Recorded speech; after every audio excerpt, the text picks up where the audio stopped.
दूरी आने के संकेत मिल रहे हैं। आरजेडी की नाराजगी के बाद सीपीआई-एमएल ने अपनी राह अलग करने की तैयारी की।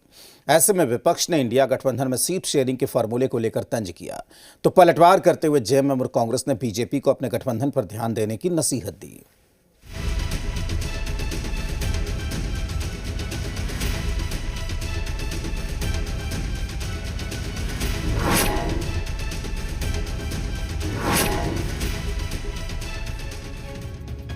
नवंबर से शुरू हो रहे झारखंड विधानसभा चुनाव को लेकर इंडिया गठबंधन तैयार तो दिख रहा है, लेकिन अभी तक सीट शेयरिंग के फाइनल फॉर्मूले की साफ तौर पर घोषणा नहीं की गई है।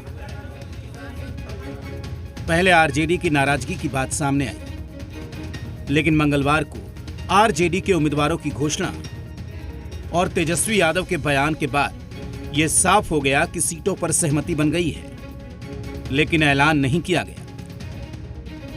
इस बीच माले ने भी अपने 3 प्रत्याशियों की सूची जारी कर दी, जबकि अभी तक यह तय नहीं हुआ कि सीपीआई-एमएल को गठबंधन में कितनी सीटें मिली हैं। ऐसे में विपक्ष को हमला करने का मौका मिला हुआ है। तो ये जो इन लोग जो दम बढ़ते थे कि हम इंडी लाइंस इंटैक्ट है, तो वो किस तरह के इंटैक्ट है? ये गठबंधन कैसा है जिसका ना विचार है, ना मेल है, ना तालमेल है, कुछ नहीं है। तो राज्य की जनता देख रही है कि इस गठबंधन की गांठ धीरे धीरे खुलने वाली है, जिसका परिणाम आने वाले 23 तारीख को राज्य की जनता बताने का काम करे।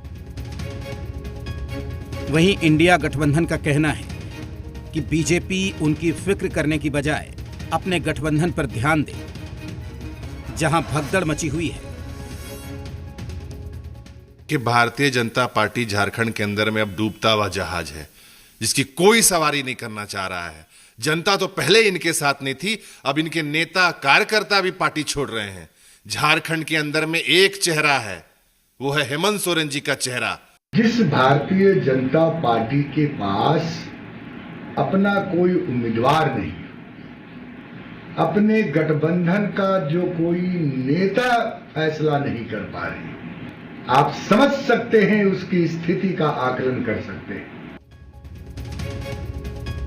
वैसे सच तो यही है कि एनडीए गठबंधन समय से सीट शेयरिंग के फॉर्मूले को फाइनल कर चुका है और उसका ऐलान भी कर दिया गया है।